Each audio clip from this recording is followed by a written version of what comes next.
Hey everyone, welcome back to part two of the what I've now called Wentworth and the Abduction, a solo Call of Cthulhu adventure using the Solo Investigators Handbook. I'm sorry it's taken so long for this to get round to get into the second part of this. Literally the last 6 months has just been pretty crazy, to be fair. I haven't even managed to actually sit down and play practically anything, let alone even sit down, play, and record. Um, so, yeah, a quick little. I'll flick that down so that doesn't keep popping up. Quick little recap then from part one. So we had our investigator is a man by the name of Wentworth Avebury. He was born in New York, currently lives in Arkham. He is a 58-year-old male languages professor. He's, I think it's Egyptian languages, but he also has Greek and obviously his own language is English as well. He we Well, let's start from the beginning. So he read a newspaper article about some military convoy trucks passing through, decided to go and have a look at it. While he was there, he witnessed someone shouting something at the trucks, and then that person then being abducted. Basically, they bundled him into one of the back of the trucks and drove off. Um,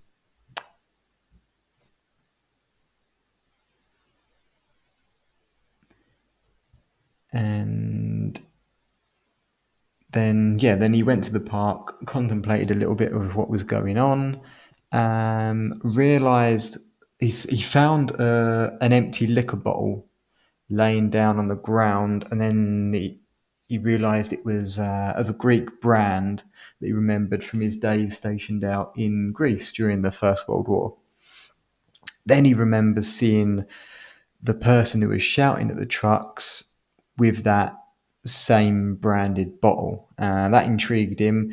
He tried to get to the police station or the local newspaper office, sorry, to see if he could, if anyone was covering the story. This was then at this point we've discovered that our character has a bit of a problem with alcohol. Guessing going back from the First World War, because this was a box of liquor that they'd discovered while they were fighting out in Greece. They all drank it and obviously had a pretty bad time. So he's got an issue with alcohol. He ended up losing about an hour to his intoxication. He finally met up with a reporter by the name of Joe Virelli. Um, he seemed pretty intrigued on the idea. We got back to the police station, and then from the police station, the police weren't really aware. They've been able to tell us that someone had gone in at one point saying that their friend was or relative was taken by the army, didn't know where they were took. The police kind of poo-pooed it a bit because the person's a drifter. He gives us the address of the hostel where the drifter's staying. So we thank him and begin basically our proper investigation into this abducted person at the hostel. So that's where we're at, I guess. Let's get straight back down to it then. So what is it? It's 2:30. So that was at 2:30. So we will say it is now. Let's say it took us an hour to travel across to yeah. So we'll now say the time's now 3:30 p.m.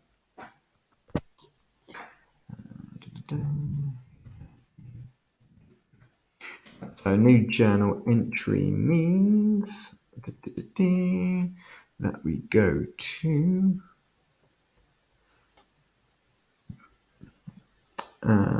every time you get a new block in the timer journal. So D100 roll for the story direction.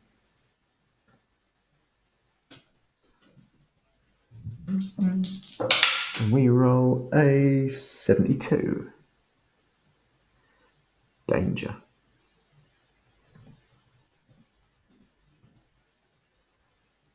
Here's where something would happen. You'd have to. I might be a little bit slow because I'm really trying to get back into the flow. As I say, I haven't even been able to play anything yet. Right, so roll on the danger table. Let's see what kind of danger we get. 40. We get some sort of bizarre affliction overtakes you. Well, he's not long had a drink, so maybe move to the verbs table, make 2 to 4 rolls. Right, let's go to the verbs table. 2 to 4 rolls. Right. D10. You get a 2.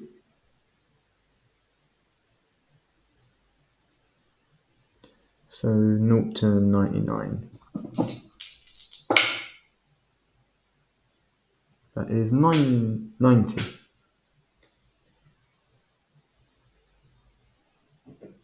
Yeah, 90. So that's nice.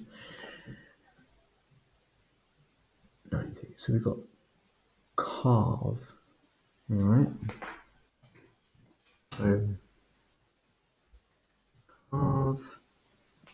In the next range is another 0 to 100. 37. 37. Audition.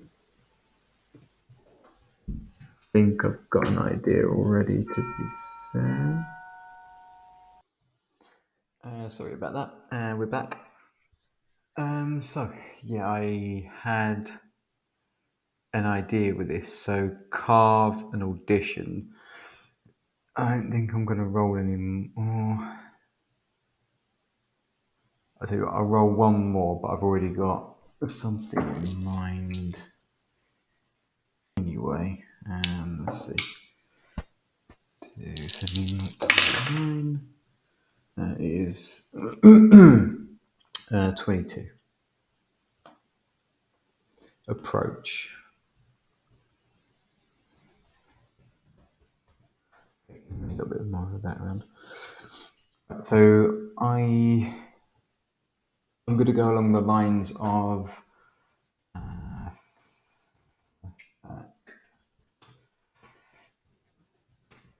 during World War II out in Greece.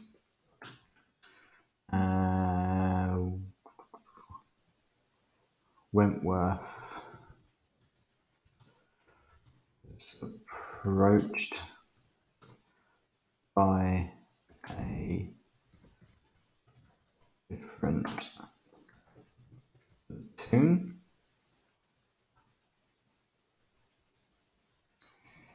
They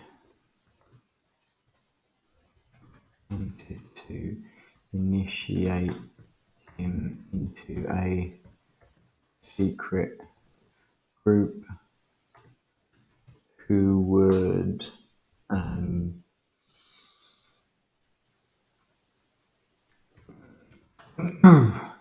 share stolen gold and treasures that they claimed to have. They just obviously needed more people to protect and move the stuff. The initiation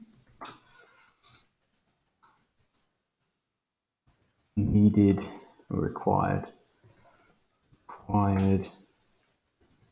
Wentworth to carve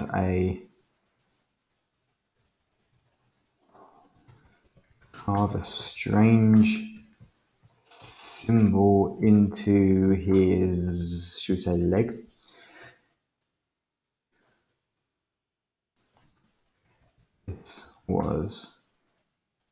This then granted him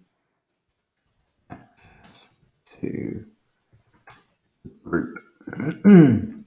They celebrated by drinking the group's stashed secret liquor.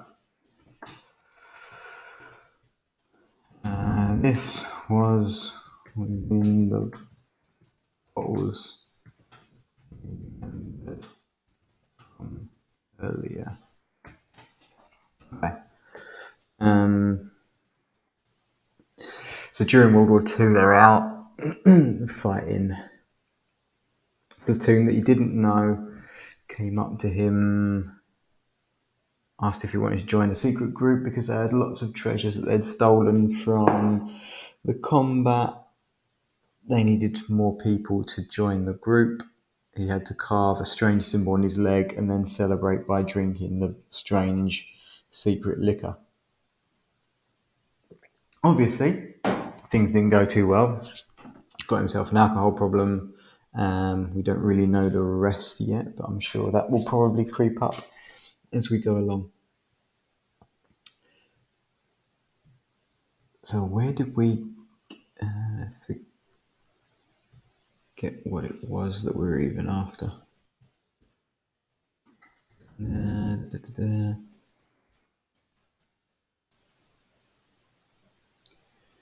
It was a danger, wasn't it, I think? Yeah, some sort of bizarre affliction overtakes you. Right, so how can this then loop back into a strange affliction?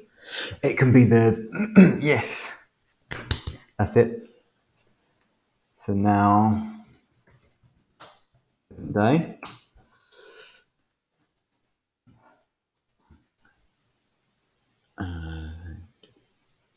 So on the way while travelling to the hostel,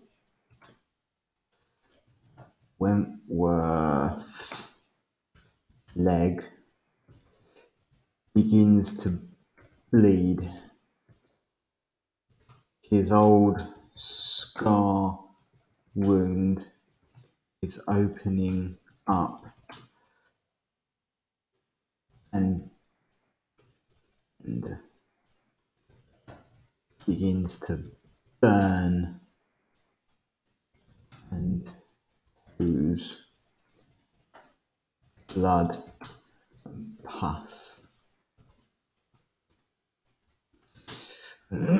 He gasps in pain. Let's try and make a roll, see if we can try and conceal this pain from, because we're travelling with what's his name? Joe Vivrelli.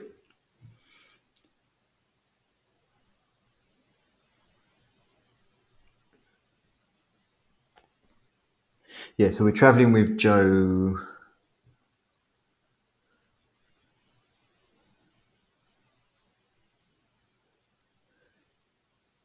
Right, so let's see if we can try and conceal this from Joe. So we're going to try and, I mean, he's in pain. Excuse me. He's in pain. So we need some kind of like charm maybe, or disguise. Don't want to intimidate, just some kind of like persuade. Yeah, let's try and use persuade to try and make ourselves, or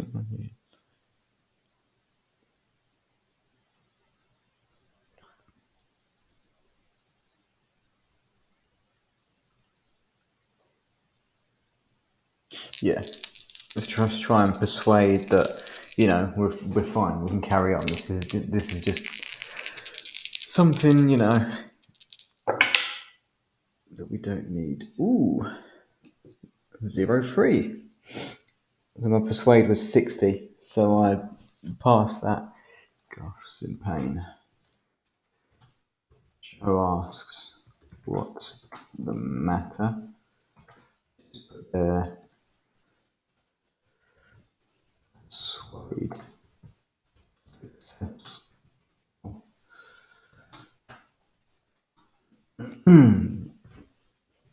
Wentworth's like, it's nothing. Like I scratched it on the, bashed it on the door of the car, or scratched it on the door of the car. Like it's it's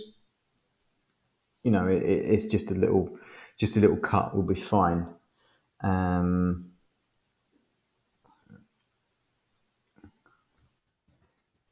Explains it's just a graze. And Joe's like, "You sure?" But Wentworth, Wentworth's able to persuade him and be like, "No, look, it's fine. We're gonna let's just head let's just head out to the hostel. I can patch myself up in the toilets when we get there. It's fine. Let's just keep going." Persuade succeeds. Joe's like, "Fine. Ain't gonna push it no more. Let's just get out there." But what I am gonna do is I'm gonna lose.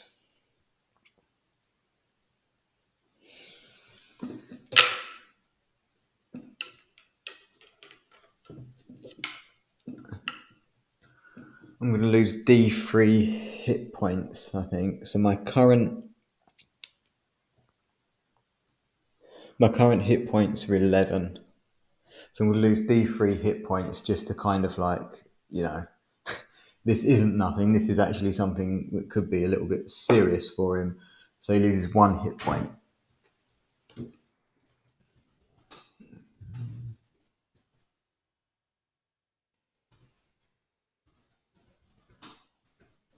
His current hit points are now 10. Let me whack that in bold so I can see it easier. Right,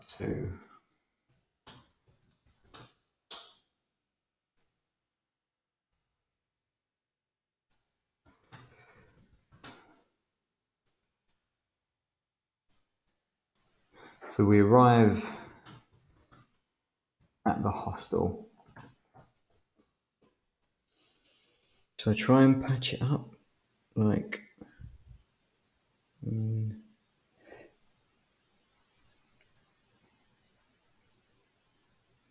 What is mine? First aid's at 30. So right, so we arrive at the hospital. Wentworth's like, "Excuse me, can I just, before we get down to business, can I just use the bathroom or the restroom or whatever it is that, however they pronounce it? I'm assuming like restroom. I don't know. Wentworth asks to excuse himself. I'll call it restroom. The restrooms goes into cubicle. Now it's a hostel, so it's pretty dirty. Smell of excrement.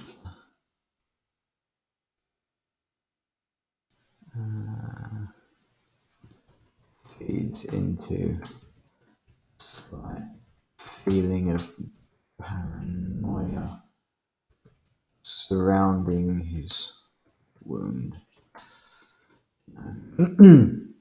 He could get it infected just by getting out in this place, but let's see how he goes.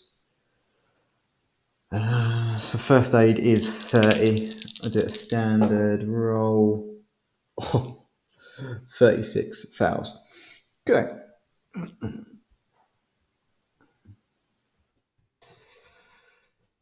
Worth fails to fully stop the bleeding,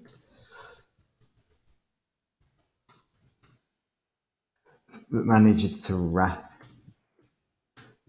to wrap it so it can be dealt with. Wentworth fails to fully stop the bleeding, but he manages to wrap it so it can be dealt with later on.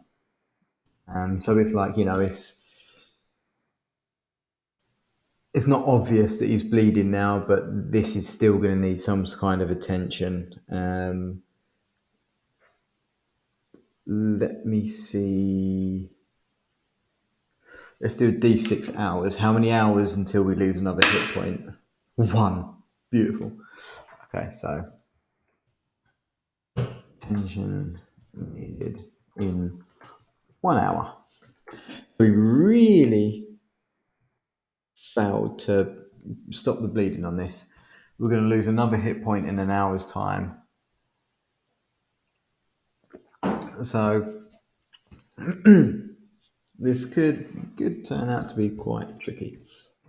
Anyway, we've exited the hostel, the hostel restroom. Sorry, we've exited the restrooms, gone looking for this guy. So we need to figure out if we can find him. So we asked the front desk or the reception if they remember someone over here in the office comes in.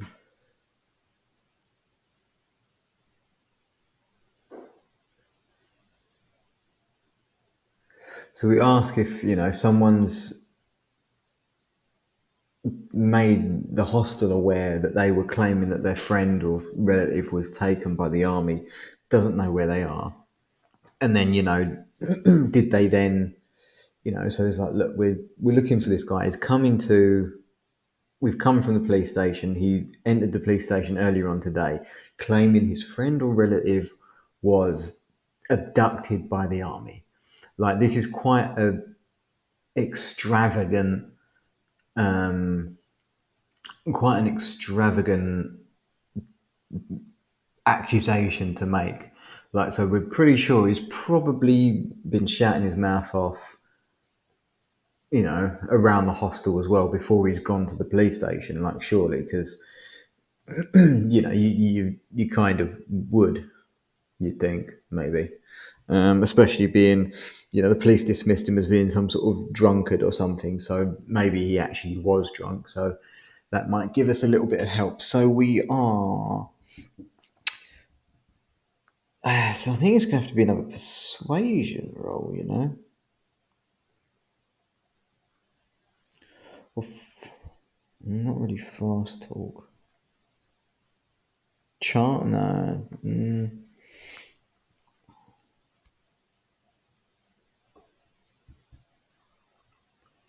In persuasion or charm, it kind of depends on how well they receive us. Let's do a credit rating check. My credit rating is 40. So we'll say with the credit rating, if I fail, I have to charm them. If I succeed, then I just have to persuade them to let me know who it is. So attendant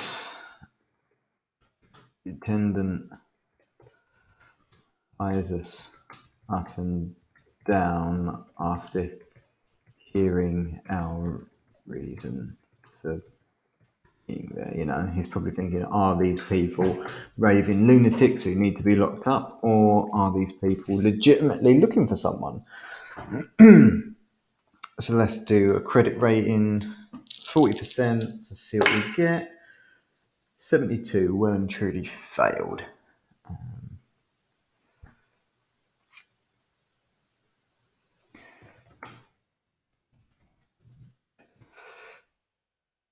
So the attendant literally looked at the pair of us and was like, well, Jover, what is Jover?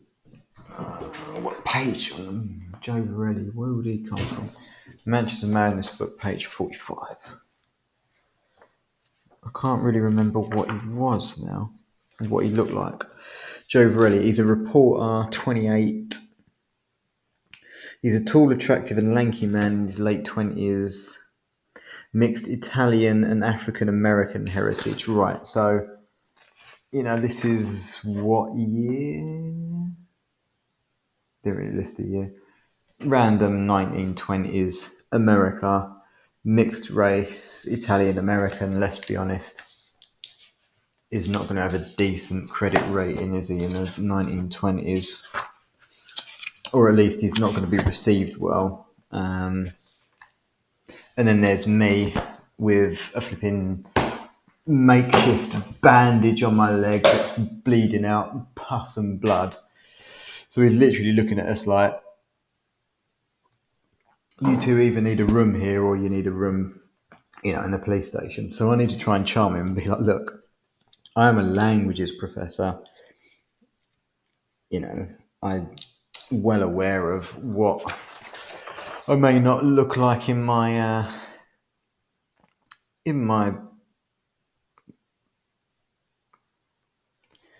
may not look in my best way, but let's just try and charm him a little bit, I'm an old man. Let's do some old man charm, which is at 15%, which I'm 62 completely foul.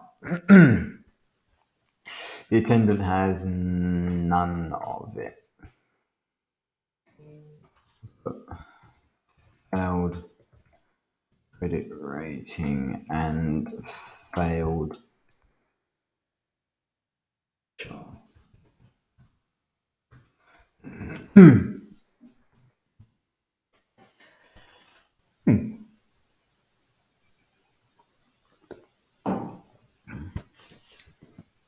The attendant's literally like, listen guys, don't know what to tell you, but jog on, off you go, down the road, see you later. We are quickly escorted from the building and told in no uncertain terms never to come back again. So that has completely destroyed that line of inquiry. So now,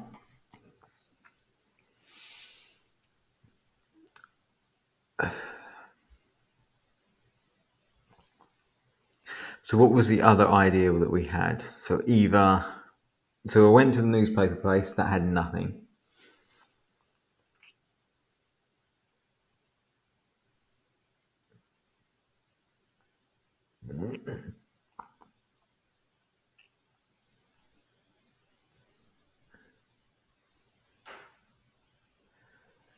So now that our only other lead is to look more at the bottle that was left for me. I'm assuming left for me because I wouldn't be carrying around that kind of. If you remember before, I left to go back to the park, or Wentworth left to go back to the park, laid down, opened his eyes, and there was the bottle there that then jogged his memory about the place in Greece where they had the bottles, and then he remembered that was the same bottle that the person had when he was abducted. So let's go circle back to this bottle that was perhaps left for me. We're going to need to figure out where this came from. Tell you what, first of all, is the bottle full? 50-50, yes or no? 37, yes, the bottle's full, right? So it's an unopened bottle. So let's think. We're going to want to library. Well, the bottle's in Greek, so I'm going to have to try and figure out if I can decipher the label, maybe. Okay.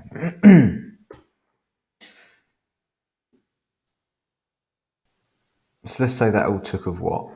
Half hour?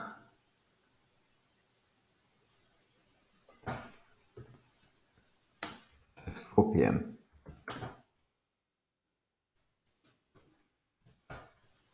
Right, so that's what I'm going to have to do a new journal entry. But that's what we're going to do. I'm going to try and decipher. We'll get inside. He has a card, doesn't he, Joe Varelli, I think.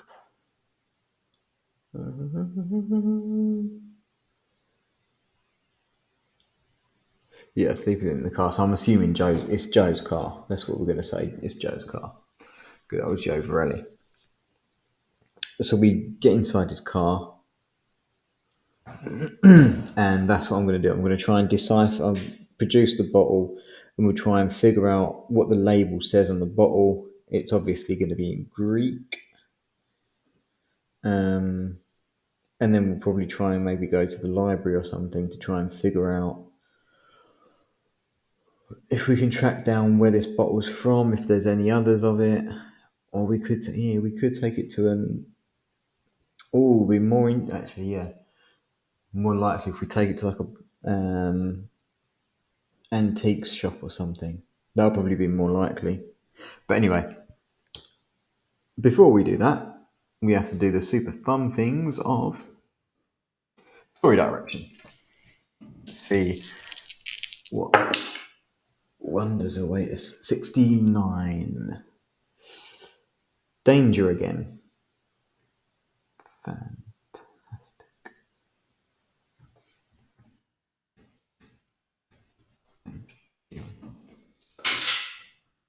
83. An attempt on your life.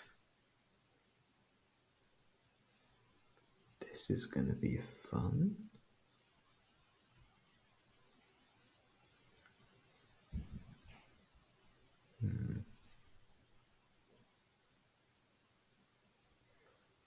Let me just make a note.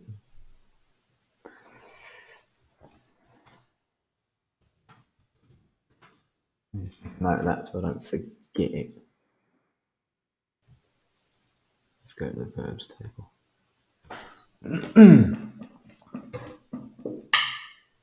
7. So we're in the 300s. 384.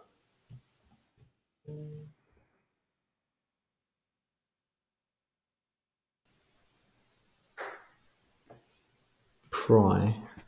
Okay.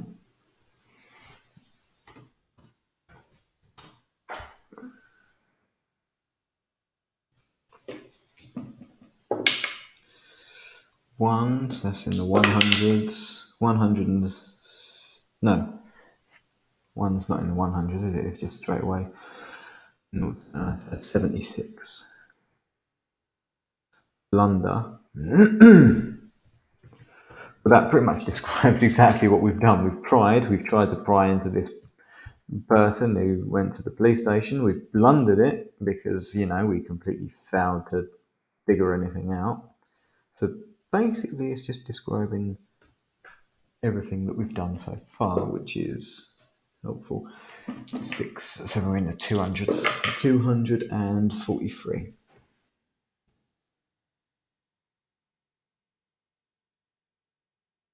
Where is it? 243. False.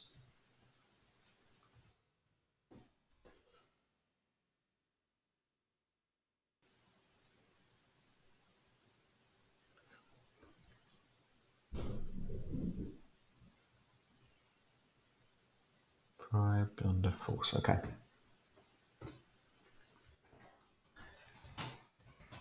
So we make our way back to Joe's car.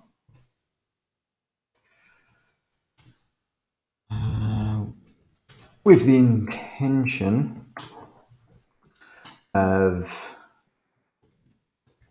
discovering more about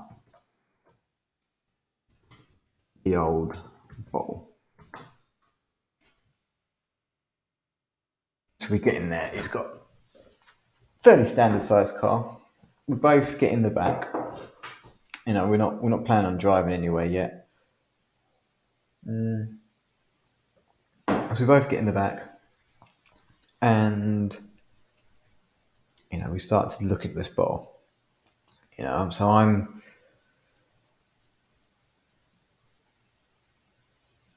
I tell you what, should I do? Yeah, that'll rate the tension up a little bit. So, we're both focused on this label. I'm going to attempt to decipher it using my Greek language skill of 40% to see if I can actually decipher what the label is. 13, so I do. Okay. So we sit quietly if I keep struggling to think whether I'm doing it in third person or first person. Yeah, I started off in first person, and then I've suddenly changed to third person. Let's go back to first person. Sorry about that. Keep jumping, but yeah. So we sit quietly. I study the bottle. We sit quietly to study the bottle intently. Cars passing. It's a fairly busy street, so we don't really pay much attention to what's going on around us. I managed to decipher. I managed to read the Greek and translate most of it. So I'm reading it. I'm like, yes, actually, Joe, I know what this says, Joe. I know what this says, and then suddenly, bang, bang! Someone tries to force the door open. They're smashing. They're forcing the door open, and they're literally. There's how many people are there? D3. There's two people either side of the door, banging on the doors. We're taken completely by surprise and shocked. They rip open the doors, and then they're going to grab us. So we're going to have to do some kind of fighting. So I reckon.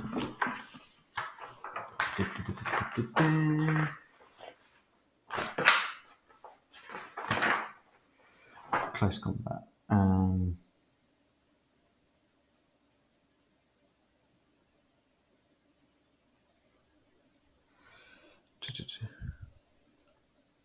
So we don't have a gun, so that'll be brawling.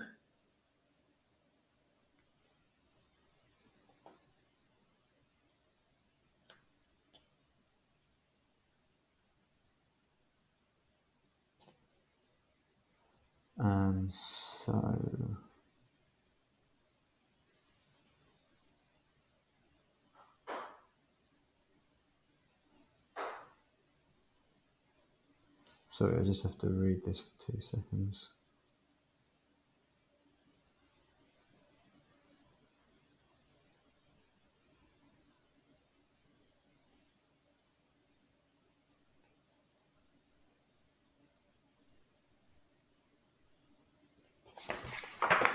Okay, so I first of all need to get some kind of goons. Some people who are going to try and take us down.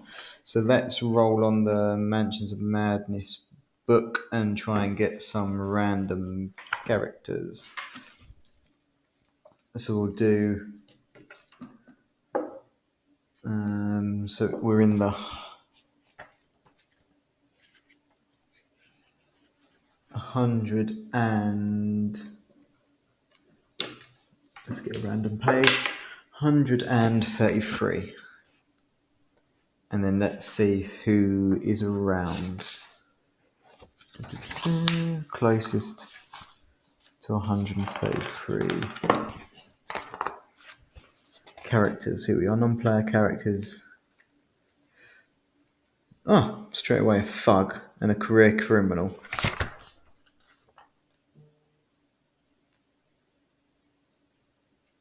Yeah, we'll go with them two. The thug and the career criminal.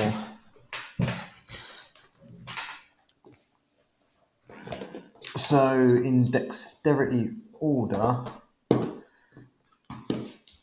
let's just right.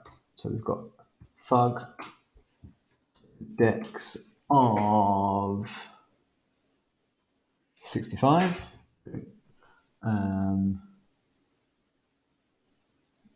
A brawl of 35 with damage 1d3. And then we have career criminal.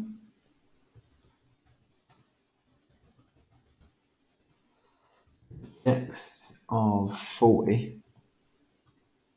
And what is his combat? Brawl 70. Brilliant. Damage. Sorry for damage. Damage 1d3 plus 1d4.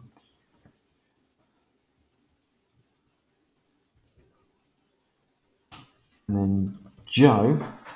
What did Joe have? Sorry, Joe, your dex is 70. Your brawl is 55.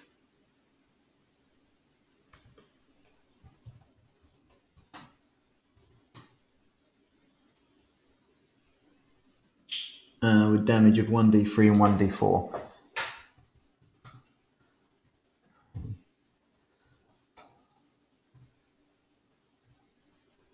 D3 plus 1d4.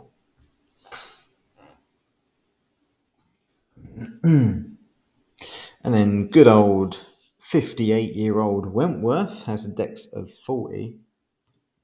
Put me, so I can see it all in one screen then. Dex 40 and my brawl is 45. 5 and damage is 1d3 plus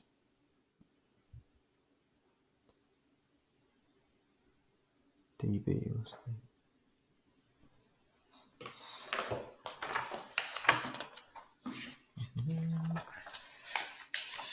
Sorry.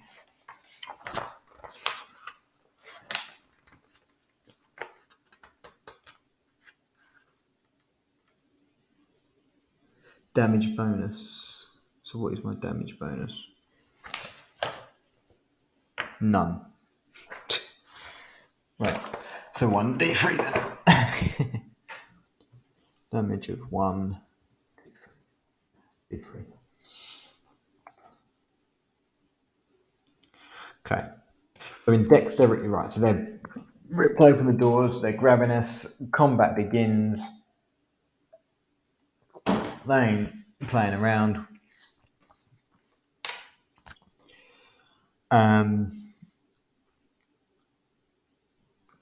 Yeah, we haven't really got much of a choice really. I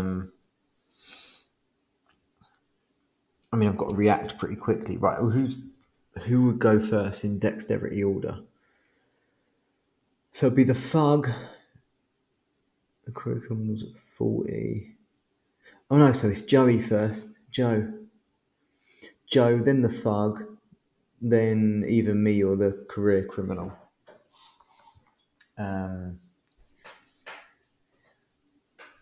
Brilliant. Right, so Joe, straight away, hot-headed, he's just going to instantly fight back. Who's on whose side? So you got thug. So I would be sitting. So let's say I'm sitting in the left-hand side of the car. I can't. Let's do a little tab. Right. So me. So I'm sitting here in the car. You're sitting there in the car. And on this side of the car is 50-50. Thug or the career criminal. Career criminal. You see, and then the thugs breaking through that one, right? So this is this bit here's the car. This is outside of the car. They're the career criminals on the left-hand side of the car where I'm sitting in, and Joe's sitting in the right-hand side of the car, and the thugs breaking into the right-hand side. So Joe straight away against the thug, one-on-one. So Joe, literally straight away, bosh, tries to have it out with him straight away. I'm going to need his stuff up, and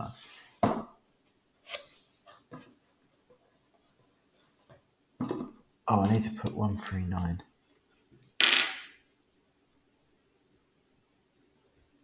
Just so I remember the page. Manchester Madness, page 9. There we go.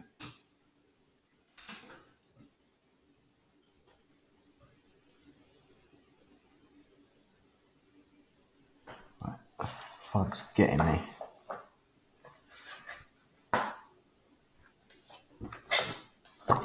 And we need Joe Varelli.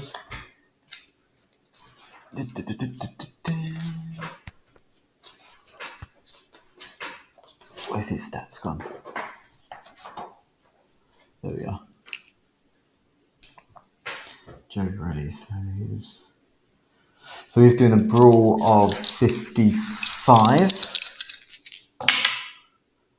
which he succeeds at 36.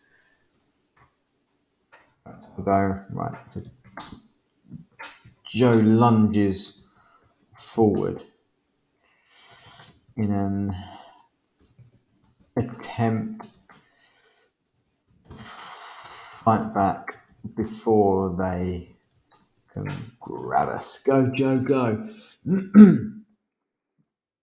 And he's the thug. So the thug. So he got 36. So Joe rolls 36.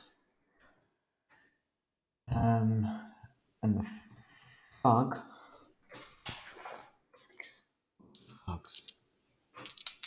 Thug's brawl was 35. Oh. Thug scores 14. Thug succeeds. So the thug is the one who causes damage to Joe of 1d3.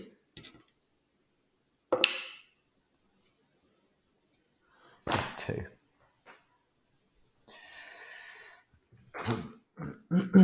Yeah, so right, so Joe lunges forward.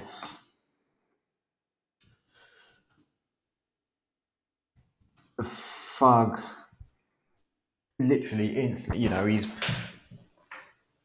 lurching over him already, Joe's trying to push him, he's sitting down, he's not got the power behind him. The thug literally bang smacks Joe straight in the face, like pushes against his cheek, bits of blood and bones crack, and the thug punches Joe straight to the side of the face. And Joe falls bang back against the chair of the car. He takes what was it, 2 points of damage. What was, doesn't actually say what his hit points, 16, 15, 14. So he's on 14 hit points now.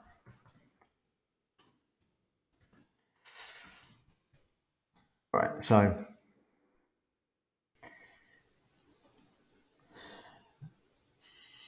I've just witnessed that, the other guy's lurching towards me. I've just witnessed Joe take a massive smack into his face and fall back against the chair, and I'm a 58-year-old bloke, I'm not in my prime fighting anymore. Joe is more in this prime fighting, and he's just been smacked in the face. So I think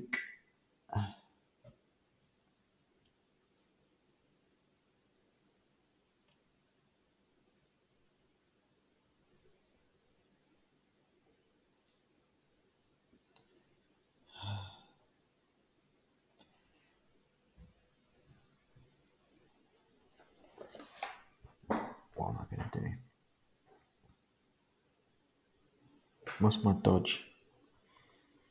40. Brawl's better than my dodge. Jeez.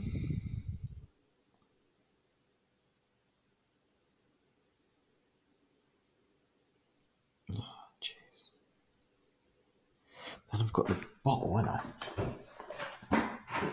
You know what? Maybe I use the bottle.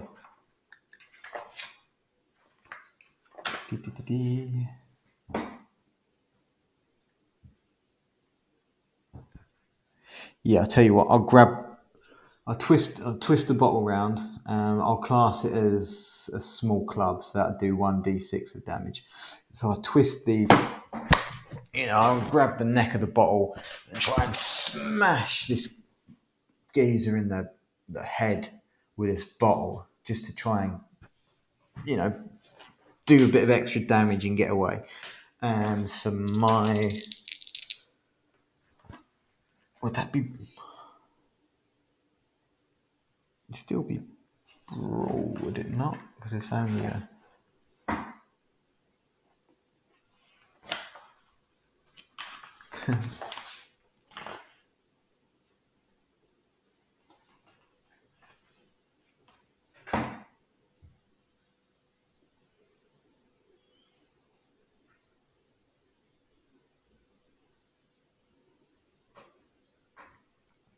Yeah, I'm just going to class it as like an unarmed. I'll use the brawl. It'll just do extra. So yes, I'm going to smash him with this bottle. My brawl's 45. I roll 32. Oh, right, so grab the neck of the bottle and take a swing. So I roll 32, which is a success. But this is the career criminal whose brawl is at 70. So he's most likely going to succeed, but is he going to get better than 32? He fails. That's 100. Beautiful. To be fair, I wasn't expecting that. So now I've got to quickly think of something. Yeah, so he lunges forward. As I grab the neck of the bottle, I move and twist out of the way. He lurches. Sort of behind me. I twist and then smash over the back of his head with a bottle, which caused, what was it, D6 damage, I think, wasn't it? I was classing it as a small club, 1d6 plus bonus, but I've got no bonus. So 1d6 damage of 4 damage. Boom.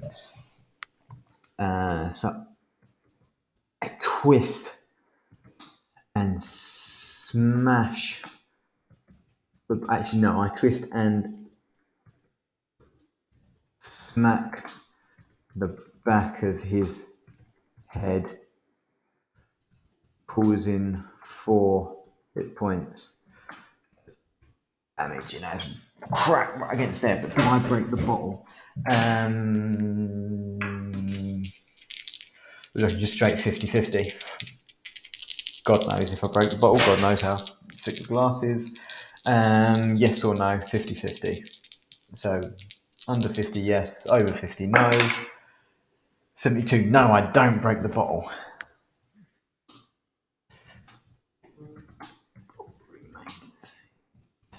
Remains intact and in my grasp.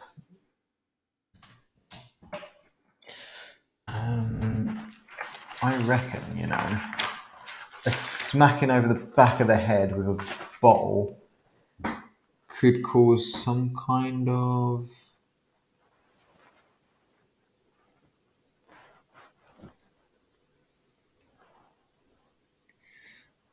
other forms of damage. Often.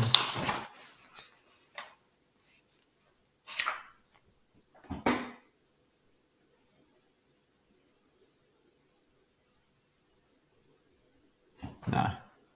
I'll tell you what, he just literally takes 4 4 hit points of damage, which puts him down to 11, 10, 9, 8, 7. Ouch. So he's down to 7.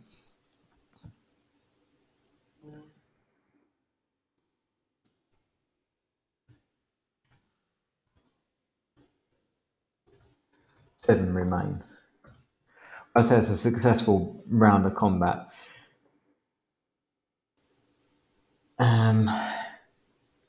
So it'd go back to Joe.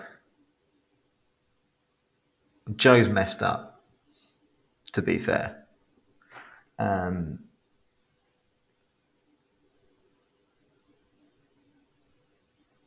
my side's clear.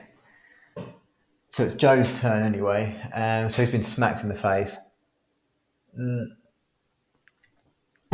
No. We've missed someone. Joe went. Then it was me.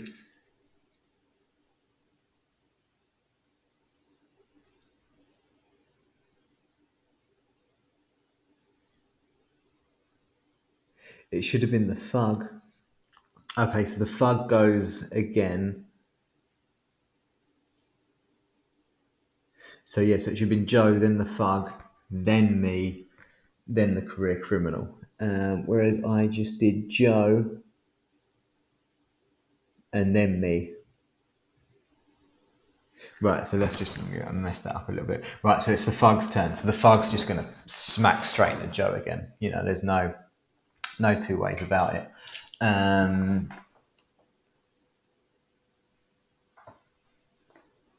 the thug, brawl 35. 12. So the thug takes another swing at Joe's bleeding face.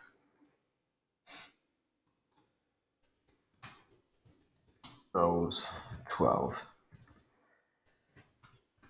Joe rolls.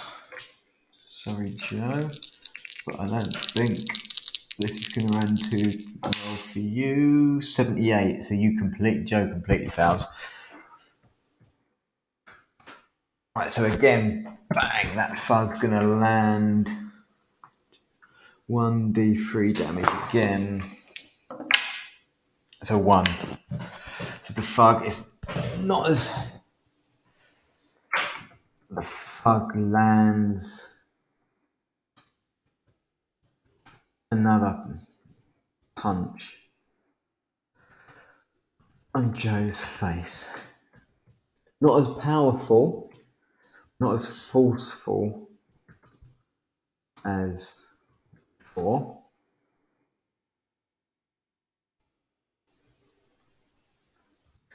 But still causes one damage. Which puts Joe down to 13 HP.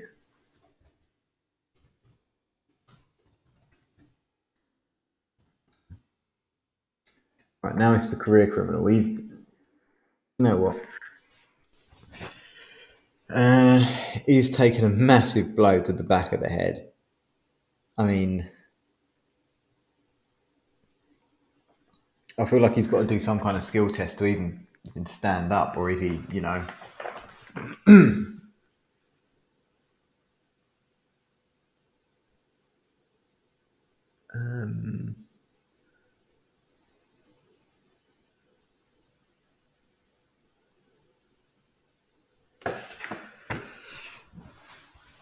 I'll tell you what, let's ask the game.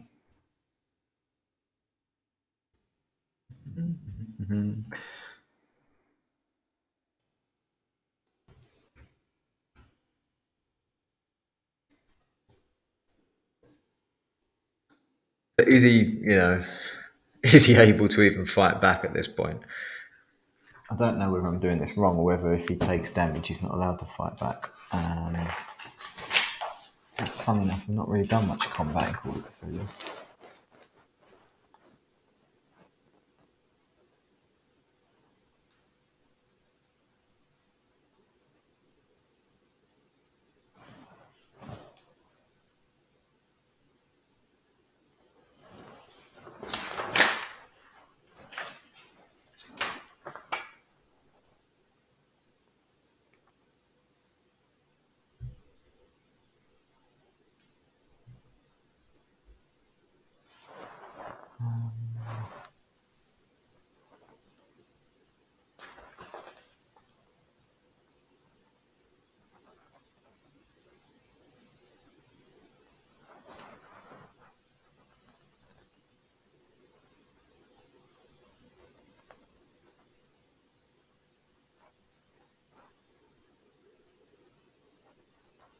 Yeah, so everyone can do something quickly. So he's,